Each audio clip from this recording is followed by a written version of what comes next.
That's a lot of butter. It was so weird. It was like when I was sleeping, it snowed outside, and it was still August. Like it was still like, and it's still supposed to, like in my dream, like everything is normal. Like I had a snow dream too. Last night?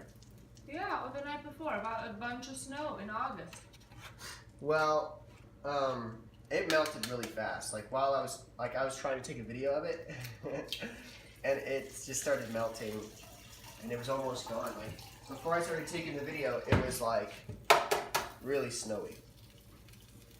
Well, at 4:30 I woke up because I heard the sprinklers come on. Oh yeah. And I couldn't figure out what it was, so I'm like, babe, what is that? What is that? And you're like, say hey! And really loudly. And I'm like, What? stop saying that! So I don't know what your dream I is said about. say hey really loudly. Say hey. That's irritating. That's Don't say it so loud. funny.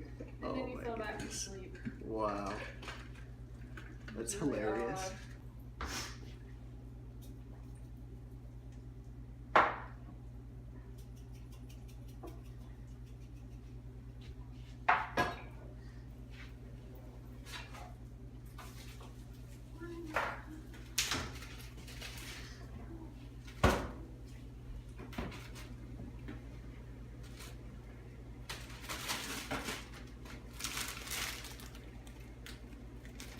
I don't want to go to waste.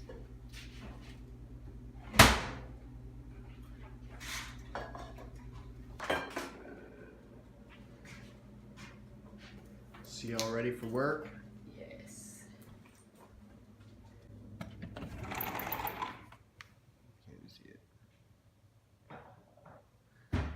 Just an Impala.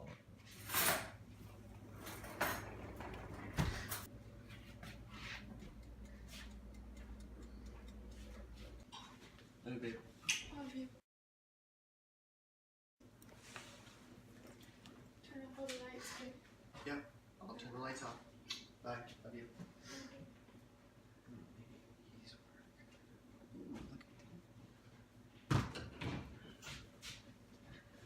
Alright, Alright, so I bought these Ultra Boost I'm gonna wear today. They were my very first pair of Ultra Boost, so I had no idea. I just liked the color. I knew that I wanted them. They were kind of my introduction into the whole sneaker game, because Boost is so awesome and people want it so badly that they're willing to pay a high price for some real stuff. I paid a high price for these. These are, oh, you can't even tell. I paid a high price for these. These are customs, as you can see. It's not orange. It's got, these laces are a little bit shorter and they're solid. And these things have really been through the ringer, so, but they are awesome shoes. I really like them. So today I think I'm gonna take this guy out.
I gotta get to work.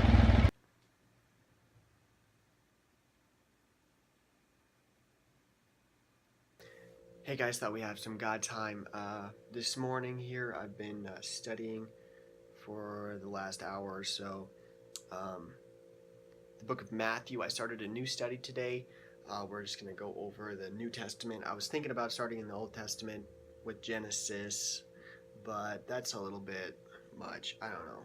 I think it's better to start in the New Testament. So we're going to do that. Starting with the book of Matthew. It's the first book in the New Testament. It's basically, it's the earliest account, and I've made some notes over here as I was studying here. It's the earliest account of Jesus' life, his death, his resurrection. Matthew, there's not like an official author for the book of Matthew, but tradition says that Matthew the tax collector was the one who actually wrote the book. Matthew the tax collector was one of Jesus' 12 disciples, and he was one of the guys spreading the gospel for that 30 to 40 years after Jesus died. And after that 30 and 40 years is when we start seeing writings appear of accounts of Jesus' life. So that 30 to 40 years after Jesus left Earth, the message was just verbal. Like, people just handed down the message, and a lot of people knew his story. He was very, very popular back then, obviously, and still is today. And I think the writer of Matthew, let's just say it was Matthew the tax collector. I mean, whatever, that's cool to believe that. But Matthew really wanted to show the whole picture in this book. He wanted to show how Jesus is fulfilling Old Testament prophecies. And prophecies are just, they're foretelling of something that's going to happen in the future, or they're encouraging somebody to be looking forward to the future, or to be, strong in the future, or whatever. Modern day prophets like edify and like build you up when they say prophetic things to you. Prophecies weren't really meant to tear people down or anything, but they do have warnings sometimes for people. So there's a bunch of prophecies in the Old Testament that are foretelling about Jesus coming to earth, the things he's going to do, and Matthew has a really good job of explaining that. He actually explains first the lineage of Jesus, his family tree, and it dates, or it goes all the way back and starts with Abraham. So Abraham is like the first guy that God really started a nation with, and it's crazy how everything just kind of lines up. Jesus, he's from also along the lineage of Abraham. Jesus is also from the lineage of King David. That was another thing in the Old Testament prophecies that needed to be fulfilled, and he fulfilled it.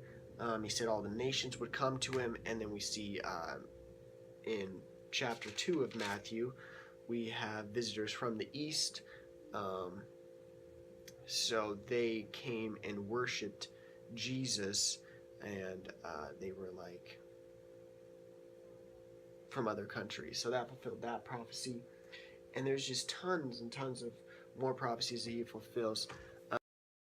But today, I wanted to pick a verse that I felt like I could apply to my life. So I went ahead and I went with Matthew 1, verse 24. When Joseph woke up, he did as the angel of the Lord commanded and took Mary as his wife.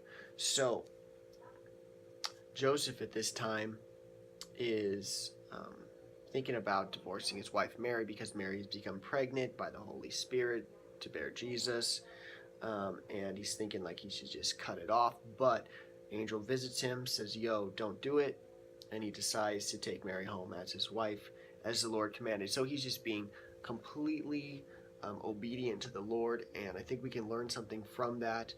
In obedience, we can do great things. Obviously, Joseph did great things. He raised Jesus, took care of him while he was on this earth as a kid and all that, and learned carpentry, or taught him carpentry. I'm not sure exactly what happened to Joseph, People have ideas of what happened, but nothing is really concrete. But we do know that Jesus was an apprentice under his dad's carpentry business. That's about the extent of what we know about him. But this verse just really pushes me to be obedient to what God has called me to do. So there we go. Obedience is key, and it'll get you really far in life for sure. So that's what I got for you today, and we'll continue on with life. I'm about to make a bunch of posters, so fun times, time-lapsing this thing.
Hey guys, so got some sneakers in today. You guys already saw the box. It's like humongous. And I got some OG colorway Boost. Not super impressive. Here's the box here. See that? Okay. And inside the box is where the real magic is. This is the NMD R2 in the olive colorway. This is the original colorway of the sneaker, and it has the one brick on the side. It doesn't have any bricks on this side. It's the second version. There's the original for the NMD R1. This is the R1 OG colorway. A lot of you guys probably have these or you've seen them around. These are not really an active shoe. The Ultra Boost are definitely a running shoe, and they're made for runners, for support for running, long distance running. They got that boost cushioning that makes your feet feel great all day long. But the NMD, it's more of a fashion shoe. It's not like built for super crazy all day running usage, like, you know, just for like going or walking around town or whatever and looking good, being confident in your style. So this is the second generation of NMD, and you can kind of see on there it's got those horizontal lines here, and there you can kind of see it, like if I do it like that, to kind of represent where the brick was. I don't know, you don't really see it that much because the Boost already has its texture, but you kind of see it like a little bit. So, and you got this other brick on the inside. Obviously the regular NMD just got the brick on the inside like that, but it like resembles the other one, like they're both just more square. This one is totally a different shape, crazy shape, a lot bigger. When you wear them, you do feel it at first, but it smashes down and forms to your foot after a while, and then they're crazy comfortable. I mean, you've got this prime knit on the NMD that just, like, your foot can just do whatever it wants to do inside of the shoe, and you have no worries. Like, if you got wonky toes or toenails, gross stuff going on, then these shoes are going to make your foot feel like you're not wearing shoes, or you're wearing some nice socks that aren't crazy constricting or whatever. So yeah, so I went ahead, I may have said earlier, I did do a triple up on these because I really like them. I've already had them twice before. Money's tight, so I resell them used, and I don't make anything on if I resell them used, or I'll resell them dead. I think I had a pair that I kept dead stock. I really like Olive shoes, and so I like having a pair around. So that's the shoe game that I have going on today. On feet today, I was wearing these Burgundy Ultra Boost 1.0. I am in a town where people don't really know about shoes that much. Like, there's a few sneakerheads, but not really that many. And these are actually my first Ultra Boost, and they're pretty sweet. I really like them. I'm glad I got them. I probably paid more than what they're worth because they are possibly fakes. So, anyways, good times. Alright, so just thanks for keeping up, guys. Have a great rest of your day or your evening, or go to bed because it's super late and you shouldn't be on YouTube super late at night, but